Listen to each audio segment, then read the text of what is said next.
ඔන්න එහෙනම් අපි SIM එකේ අන්තිම විෂයට මේ වෙද්දී ආවිත් ඉන්නේ. දැන් අපි බයෝ ළමයි බයෝ ඉවරයි, මැස් ළමයි මැස් ඉවරයි. ඊළඟට ෆිසික්ස් ඉවරයි. ගොඩක් ළමයි බයෙන් ඉන්න එක. ඒක මොනවා වුණත් දැන් කරන්න දෙයක් නැහැ. හොඳ වෙන්න පුළුවන්, නරක වෙන්න පුළුවන්. ඒව ඔක්කොම පැත්තකින් තියන්න. උත්තර හොයන්නව මුකුත් කරන්න බෑ. දැන් අපිට ලොකු අභියෝගයක් තියෙනවා කෙමිස්ට්‍රි වල. එතකොට තාමත් විභාග ඉවර නැහැ. කෙමිස්ට්‍රි ලකුණු 300න් 100ක්ම ඉතිරි වෙලා තියෙනවා ඔයාට තාම. ඉතින් ඒ 100න් පුළුවන් තරම ඔයා කියයි දැන් කෙමිස්ට්‍රි මතකත් නැහැනේ. ඒ දැන් සමහර අය දැන් බයෝ වලට සතියක දෙකක ඉඳන් බයෝම් පාඩම් කරලා සති දෙක තුනක් කෙමිස්ට්‍රි බලලවත් නැහැ. එතකොට හොඳ මට්ටමේ හිටපු කෙනෙක්ට පවා දැන් නිකන් අර කෙමිස්ට්‍රි කියන නිකන් අර බ්ලැන්ක් එකක් මට මොකුත් මතක නැහැනේ වගේ ෆීලින් එකක් දැනෙන්න පුළුවන්. ඒක වෙනානේ ඉතින්. අපි බැලුවේ නැත්තම් පේපර්ස් කරේ නැත්තම් ඒක වෙනවා. ඒක වළක්වන්න බෑ. හැබැයි බය වෙන්න එපා. ඔයා මෙච්චර කල් කරපු දේවල් එකක්වත් අපත යන්නේ නැහැ. අපි මේක ටක් ගාලා මතක් කරගමු. අපිට දවසක් ඉතිරි වෙලා තියෙනවා. ඒක හොඳටම ඇති. අපි මේ කෙමිස්ට්‍රි ටික ආයෙ පුළුවන් විදියට රිවයිස් කරගමු. එතකොට ඔයා හිතපු තැනටම ආයෙ අපිට හෙට දවස් ඇතුළත යන්න පුළුවන්. ඉතින් මේකට මොකද්ද කරන්න ඕනේ? දැන් ඔයා කෙමිස්ට්‍රි මුලින්ම MCQ පේපර් එක කරන්න. ඉතින් මේ MCQ පේපරේදී කරන්න ඕනේ මොකද්ද? MCQ වලට හරියට උත්තර හොයන එක. ඉතින් එහෙනම් අපි දැන් කරන්න ඕනේ MCQ වලට හරියට උත්තර හොයන එක. දැන් ගොඩක් ළමයි තියෙන ස්ට්‍රෙස් එකට ආයෙ පොත් ටික ඔක්කොම අරගෙන තියරි අරම පාඩම් කර යන්න යනවා. ඒක එච්චරම ප්‍රැක්ටිකල් නැහැ. මොකද දැන් පාඩම් කරා කියලා ලියන්නවත් අරම එකක් නෙමෙයි එන්නේ. MCQ කරන්න පේපරයක්. පැය දෙකක් ඇතුළේ MCQ 50ක් කරන්න තියෙන්නේ. ඒකට එක විදිහ MCQ. ඒ හින්දා අපි දැන් පුළුවන් තරම් MCQ papers කරන්න ගමු. මම ඔයාලට යෝජනා කරනවා 2024 ඉඳන් පස්සට past papers ටික කරගෙන යන්න. මම දකින්නේ හොඳ මේක. දැන් ඔයාලා අමාරු papers අරවම ගොඩක් කරලා තියෙනවානේ. දැන් පන්තිවල එහෙම අමාරු papers තියෙනවනේ. ඒවා මාක් කරපු ප්‍රශ්න කරන්න. හැබැයි 2024 ඉඳන් පුළුවන් තරම් අඩුම අවුරුදු 6ක් අවුරුදු 6ට වඩාත් කරන්න පුළුවන් වෙයි. ඔයාලට සමහර papers පැයෙන් පැය එකයි කාලෙන් කරන්නත් පුළුවන් වෙයි. papers කරනවා අමතක ටික ටක් ගාලා බලන්න. දැන් පළවෙනි එක කරද්දි හරිම අමාරුයි කරන්න බෑ. ඒ තියෙනවට කරලා බලන්න. දෙවෙනි එක කරද්දි ඊට වඩා පුළුවන්. තුන කරද්දි තව ටිකක් පුළුවන්. හතර පහ ඔහොම papers පහක් විතර යද්දි දැන් MCQ කරන්න ආසාවක් එනවා. ඒ ආසාව හදාගන්න. ඊළඟ එක ඔයාලා මේ MCQ වලදී හොඳට මොලේ කල්පනා කරන්න ඕනේ. මම දකින්නේ කෙමිස්ට්‍රි වල 1 ඉඳන් 30ට යනකම් යන MCQ ටික කරන්ද ඔයාට ලොකු ආයාසයක් දරන්න ඕනේ නැහැ. බහුතරයක් ළමයි 1 ඉඳන් 30 MCQ 30ම සමහර අය හරියට කරනවා.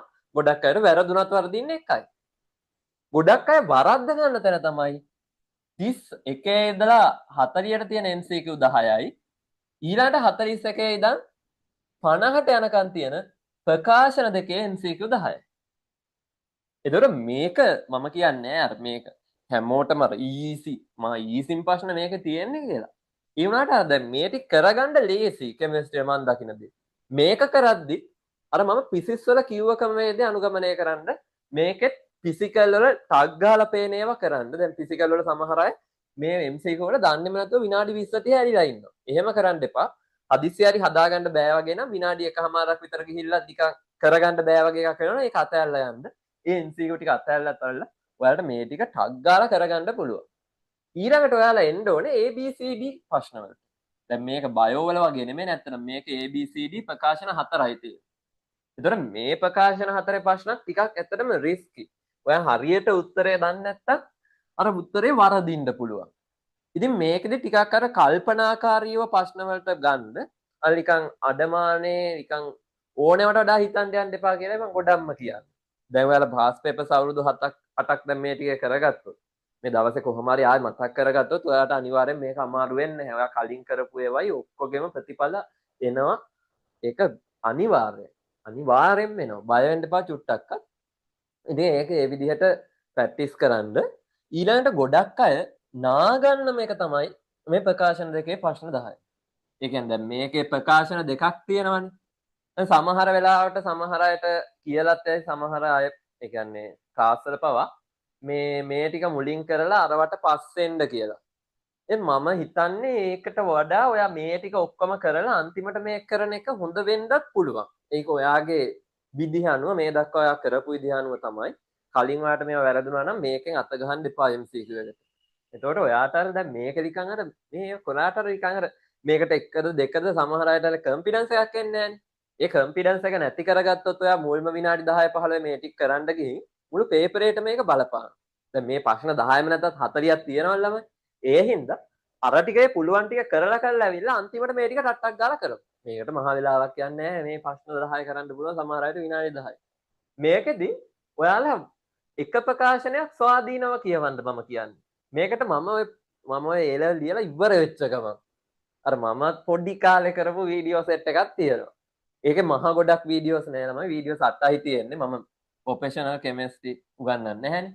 ඉතින් මේකේ වීඩියෝස් 8ක් තියෙනවා. මම මේ ප්ලේලිස්ට් එක දාලා තියන්නම් කමෙන්ට් සෙක්ෂන් එකේ. 2010 ඉඳලා 2017ට යනකම්. මට මේ ටික තමයි කරගන්න පුළුවන් උනේ. අවුරුදු 8ක් තියෙනවා මෙතන. අවුරුදු 8ක මේ අන්තිම ප්‍රකාශන දෙක කරන්නේ කොහොමද කියලා පොඩි ප්‍රැක්ටිස් එකක් ඒකෙන් දෙන්නේ. මම අර හරිම සරලව කරපු වීඩියෝ ටිකක් ඒ කියන්නේ මම ඒ පන්තියක්වත් මොකුත් නෙමෙයි නිකන් අර ජොලියට YouTube කරන්න ඕනවට කරපු වීඩියෝ 8ක් තියෙනවා. ඒක කැමති අයට බලන්න පුළුවන් පැය භාගේ වීඩියෝ 8ක්. ඒකට ස්පීඩ් වැඩි කරලා පැය දෙකකින් විතර ඒක ඔන්නම් බලලා දාන්න පුළුවන්. මේක අවුල් කෙනෙක්ට පොඩි උදව්වක් වෙයි. අර ගොඩාක් බ්‍රයිට් කේස් එක බලන්න යන්න ඕනේ නැහැ. අර ඔයාලට ගොඩක් කලින් ඉඳන් වැරදුනා නම් නිකන් රේප් මට්ටමේ වගේ තේරෙනවා නම් ඒක බලන්න ඒකෙන් ඔයාලට මොකක් හරි දෙයක් ගන්න පුළුවන් වෙයි. මම කියන්නේ මගේව බලන්න එපා. මගේ වීඩියෝස් වලට වඩා ඔයාලට ඕනේ තරම් වීඩියෝස් YouTube එකේ තියෙනවා. ඔයාලට සෙට් වෙන එකක් ඔයම් බලන්න. ඒක අර මට දෙන්න පුළුවන් පොඩි මුදව්ව. මොකද දැන් මට කෙමිස්ට්‍රි වලට මේ වෙලාවේ අර ලොකු දෙයක් කරන්න බෑ. දැන් මේ වීඩියෝ එක රෙකෝඩ් කරද්දි මට හෙටත් SAM එකක්. ඒක දැන් ඔයාලා මේ අන්තිම මොහොතේ අතාරින්න බෑනේ. දැන් අද SAM එක ලියලා ඇවිල්ලා තමයි මේක රෙකෝඩ් කරන්නේ.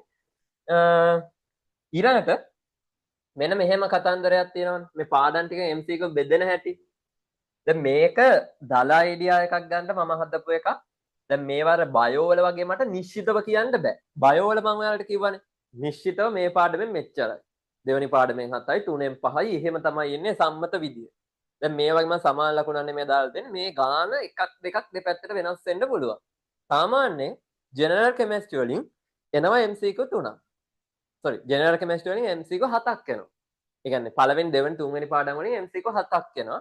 එතකොට ඔයාට මේ ටික එහෙම පාස් පේපර්ස් අවුරුදු ගාණක් කරද්දි 7න් 7ම ගහන්න පුළුවන්. ඒක ලොකු අමාරු නෑනේ. ඕනෙම කෙනෙක් මුල් කාලේ මේව හොඳට කරලා තියෙනවා, ප්‍රැක්ටිස් කරලා තියෙනවා. ඕගනික් වලින් MCQ 11. මේ MCQ 11ත් ඔයාලට මේ වෙලාවේ ප්‍රොඩියුස් කරගන්න පුළුවන් හොඳම දේ.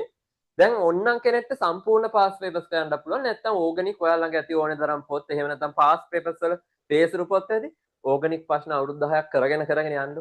ඔයාට මේ MCQ 11න් අඩුම 10ක් ගහගන්න පුළුවන් නිස්සැකවම. මොකද ඕගනික් වලින් ස්ට්‍රක්චර් එකක් එනවා, එසේ එකක් එනවා. ඒ හින්දා ඕගනික් කියන එක අත්හැරලා SIM කොට දාන්න බෑ. ඔයාලා ලකුණු 25 30ක් ඕගනික් ගෙනත් දෙනවා. එතනින් 10ක්ම ගෙඩි පිට මෙතන ගත්තා. ඉනෝගනික් වලත් MCQ කර කර වැරදි හොයන්න. ඒ MCQ වලට අදාළව අමතක වෙන දේවල් ටික බලා ගන්න. නැතුව ඉනෝගනික් ඔක්කොම පාඩම් කරලා නිකන් ඔක්කොම පුල් කොට දාන්න බෑනේ. එතකොට ඒක කරන්න කිව්වොත් ඒක විතරයි කරගන්න වෙන්නේ. ෆිසිකල් ටිකක් තියන්න. ගොඩක් ළමයි මේක සැලකිලිමත් වෙන්නේ නැහැ. ඉන්ඩස්ට්‍රියල් එන්වයරන්මන්ටල් විශේෂයෙන් බයෝ ළමයි. මේක අනිවාර්යෙන් බලන්න ළමයි මේක MCQ 5 කරගන්න පුළුවන්. මේ MCQ 5ත් එන්නේ අර භයානක MCQ ගණවල.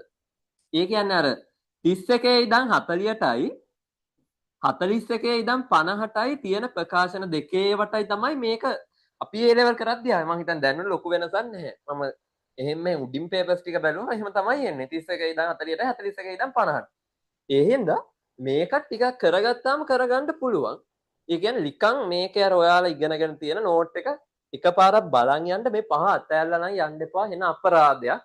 ඉතින් මේක පුළුවන් තරම් බලා ගන්න. ඔයාලට හදිස්සි හරි එසේ එක කරන්න උනත් දැන් අර ඉස්සර නම් මේ ඉන්ඩස්ට්‍රියල් කරාම ලකුණු ගන්න බෑ කියලා මතයක් හැදිලා තිබ්බා. දැන් ඒක බොරු මම දකින විදියට. මොකද රිසෝස් එක තියෙනවා.